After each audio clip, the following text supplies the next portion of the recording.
भाई जो गुरु वचन पे डट गए, कट गए फंद 84 के। ज्ञान प्रकाश में परमेश्वर कबीर जी द्वारा धनी धर्मदास जी को शरण में लेने का विवरण है। आपसी संवाद है, परंतु धर्मदास जी का निवास स्थान भी गलत लिखा है। पृष्ठ 21 पर पूर्व गुरु रूपदास जी से शंका का निवारण करके अपने घर चले गए। धर्मदास जी का निवास स्थान मथुरा नगर लिखा है। वाणी इस प्रकार है। तुम हो गुरु वो सतगुरु मोरा, उन हमारियम फंदा तोड़ा। धर्मदास तब करी प्रणामा, मथुरा नगर पहुंचे निज धामा। जबकि धर्मदास जी का निज निवास स्थान बांधवगढ़ कस्बा था, जो मध्य प्रदेश में है। संत गरीबदास जी ने अपनी वाणी में सर्व सत्य विवरण लिखा है कि धर्मदास बांधवगढ़ के रहने वाले सेठ थे। वे तीर्थ यात्रा के लिए मथुरा गए थे। उसके पश्चात अन्य तीर्थों पर जाना था। कुछ तीर्थों पर भ्रमण कर आए थे। फेर बदल का अन्य प्रमाण इसी ज्ञान प्रकाश में धर्मदास जी का प्रकरण चल रहा है। बीच में सर्वानंद ब्राह्मण की कथा लिखी है, जो वहां पर नहीं होनी चाहिए। केवल धर्मदास जी की ही बात होनी चाहिए। पेज नंबर 37 से 50 तक सर्वानंद की कथा है। इससे पहले पेज 34 पर धर्मदास जी को नाम दीक्षा देने, आरती चौका करने का प्रकरण है। पेज नंबर 35 पर गुरु की महिमा की वाणी है, जो पेज 36 तक है। फिर धर्मदास वचन चौपाई है, जो मात्र 3 वाणी है। इसके बाद सतगुरु वचन वाला प्रकरण मेल नहीं करता। पेज नंबर 36 पर धर्मदास वचन चौपाई की 3 वाणी के पश्चात पेज नंबर 50 पर धर्मदास वचन से मेल करता है, जो सर्वानंद के प्रकरण के पश्चात धर्मदास वचन की वाणी है। ज्ञान प्रकाश पेज नंबर 36 पर धर्मदास वचन चौपाई।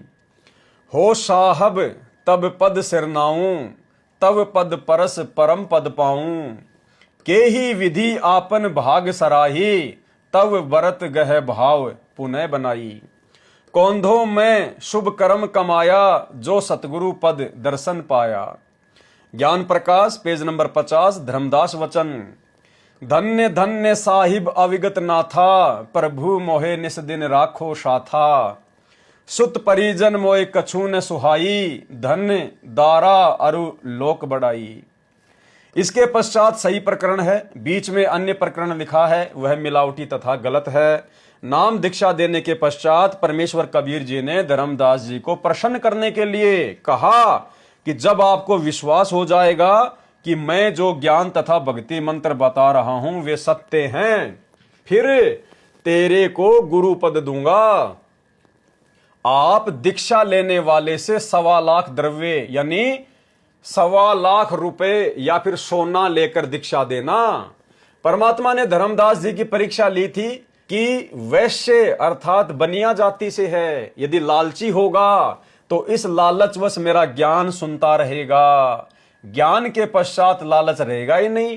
परंतु धर्मदास जी पूर्ण अधिकारी हंस थे, सतलोक से विशेष आत्मा भेजे थे। देखो भाई और बहनों, हमने जो शिक्षा लेनी है, हमने उस पॉइंट को विशेष तौर पर ध्यान से देखना है। यहां पर सतगुरु रामपाल जी परमेश्वर जी ने धर्मदास जी को पूर्ण अधिकारी हंस बताया है और क्या कहा है, सतलोक से विशेष आत्मा भेजे थे। धर्मदास जी को सतलोक से विशेष आत्मा के रूप में यहां पर भेजा था। भाई और बहनों, क्यों भेजा होगा परमात्मा ने? आत्माओं को ज्ञान समझाने के लिए। क्या धर्मदास जी ज्ञान समझा पाए? नहीं समझा पाए। क्या धर्मदास किसी एक भी आत्मा को काल के जाल से बाहर निकाल पाए? नहीं निकाल पाए।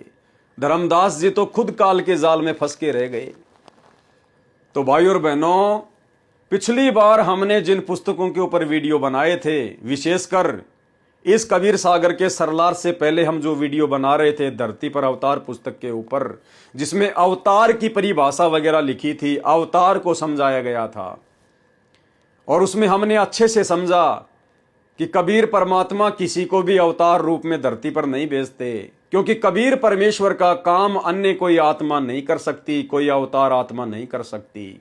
और यहां आपको अब यकीन हो जाना चाहिए कि परमात्मा ने वो रिहर्सल भी करके देख ली। धर्मदास जी जो कि परमात्मा की विशेष आत्मा बताई गई है, और गुरुदेव भगवान कह रहे हैं कि सतलोक से विशेष आत्मा भेजे थे, और धर्मदास को भी काल ने भ्रमित कर दिया, जन्म मरण के चक्कर में डाल दिया।